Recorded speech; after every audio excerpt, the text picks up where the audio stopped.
Bueno, para discutir este tema tenemos con nosotros a uno de los protagonistas de toda esta discusión, al senador Iván Duque del Centro Democrático. Senador Duque, buenas noches. Buenas noches, Sandra, un placer estar acá en Red Más. Bueno, le voy a preguntar una cosa para que nos la aclare de una vez por todas. Usted tiene una posición muy parecida a la de Mauricio frente a todo este asunto. ¿A usted le parece que el Congreso sí debería jugar un papel en la implementación, pero no en la refrendación?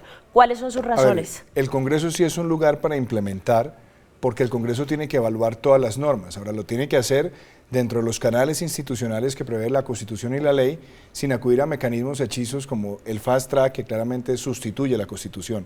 Por eso interpusimos en su momento una demanda ante la Corte Constitucional. Ahora, la refrendación, no hay ningún tipo de norma en la ley quinta que regula el comportamiento del Congreso que establezca que el Congreso tiene esas atribuciones. Y ahora están tratando de inventarse un debate de control político y después con una proposición hechiza para por esa vía dar por refrendados esos acuerdos. Yo creo que eso puede dejar afectado de legitimidad y obviamente sin un claro horizonte institucional. Si no es el Congreso, ¿cuál era la alternativa para la refrendación en la posición de ustedes? Yo creo que hay que mirar con lujo de detalles lo que dijo la sentencia de la Corte Constitucional.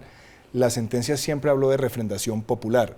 El presidente Santos siempre habló de entregar eso al mandato de los ciudadanos. Lo hizo en el 2013 cuando habló de referendo, después lo hizo cuando plebiscito. Y ahora están tratando de cambiar ese mandato popular por un mandato dirigido al Congreso como constituyente delegado. Eso claramente, primero, es una contradicción con la propia iniciativa del gobierno y segundo, como digo, es un mecanismo hechizo que no tiene sustento legal y que puede dejar deslegitimado ese proceso si se lleva al Congreso. Senador, mañana medio país va a estar pendiente de la firma del nuevo acuerdo y otro medio país está pendiente y preguntándose qué va a hacer a partir de aquí los voceros del no, pero en concreto el Centro Democrático. Se ha hablado de salir a la calle, se ha hablado de revocar el Congreso, esta iniciativa de algunos colegas suyos, se ha hablado de buscar un referendo para normas específicas que llegaran a la votación popular, se ha hablado de resistencia civil. No especulemos más, ¿qué van a hacer?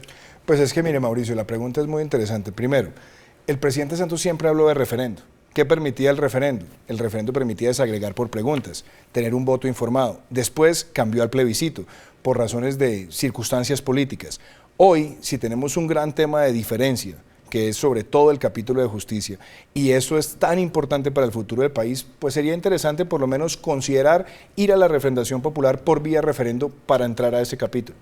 Ahora, si usted me dice la revocatoria del Congreso, yo personalmente no acompaño esa posición, respeto a los colegas míos que la han hecho, no la comparto y no representa la postura del partido. Es una expresión de miembros del Congreso, pero hasta ahí. Ahora, yo sí creo que se cometió un error muy grande y es primero haber firmado unos acuerdos, haberlos anunciado sin siquiera haberlos compartido con el grupo de voceros del no.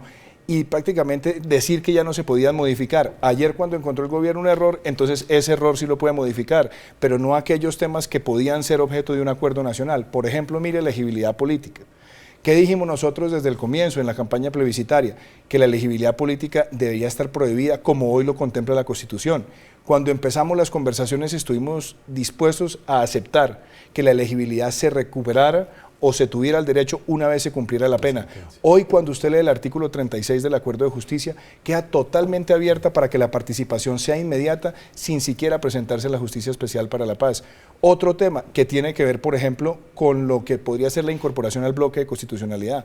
Humberto de la Calle dice que no, los representantes de las FARC dicen que sí. Cuando usted lee la redacción del punto 6.1.8 queda esa ambivalencia y si el gobierno categóricamente rechaza que está en el bloque, que lo diga explícitamente, pero yo creo que hay unos vacíos que hoy impiden construir ese acuerdo nacional desafortunadamente y senador, ahí se perdió esa oportunidad. Senador, ¿el Centro Democrático cree que este acuerdo es la copia del acuerdo que perdió en el plebiscito? A ver, yo diría varias cosas, Juan Pablo. Hay aspectos que fueron recogidos de los grupos del no, eso hay que reconocerlo. Pero hay unos temas sustanciales que fueron fundamentales en el pronunciamiento plebiscitario que no están allí. El tema de elegibilidad, el tema de bloque, uno, por ejemplo, que es muy delicado. ¿Para ustedes? Pues yo creo que en esos temas, por ejemplo, no se logró un acuerdo nacional porque el gobierno no quiso abrir ese espacio.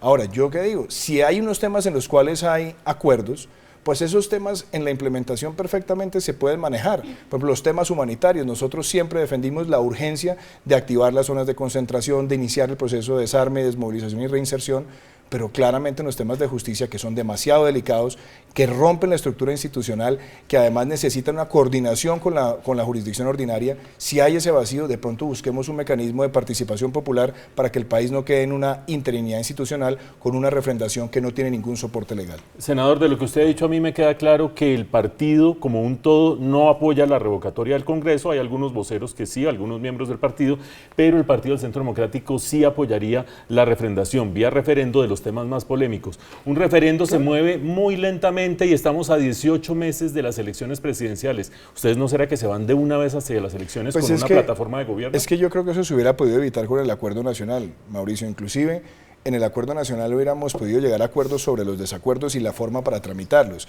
Pero es que es muy triste ver que en este momento, además en las instituciones, se está ya hablando que la Corte Constitucional va a abrir el camino para mantener vivo el fast track y las facultades extraordinarias que también fueron rechazadas el 2 de octubre por las mayorías plebiscitarias. No podemos seguir sometiendo al país a ese tipo de rupturas institucionales. Por Dios, démonos la oportunidad, porque esto va a trascender los 2 años agonizantes que le quedan al gobierno de la administración Santos y va a tener implicaciones en 2 o 3 administraciones más. Busquemos un consenso para que institucionalmente esto tenga un camino. Si se busca una refrendación hechiza como la que se va a llevar al Congreso, eso va a tener un mal precedente porque no hay sustento legal para esa decisión. Bueno, senador Duque, muchísimas gracias por acompañarnos Sandra, esta como noche. siempre un placer. Me alegra verla aquí en la emisión. Gracias. Bueno, y hablando de la firma del nuevo acuerdo de paz, de este acuerdo remozado de paz, mañana desde las 10:30 de la mañana no se pierdan la emisión especial que tenemos en Red Más Noticias. No solo la transmisión de lo que va a ser la firma, sino además de eso, todo el análisis, toda la evaluación del contexto, de las implicaciones con invitados especiales. Desde las 10 de la mañana, empatando con nuestra emisión del mediodía. Los esperamos mañana.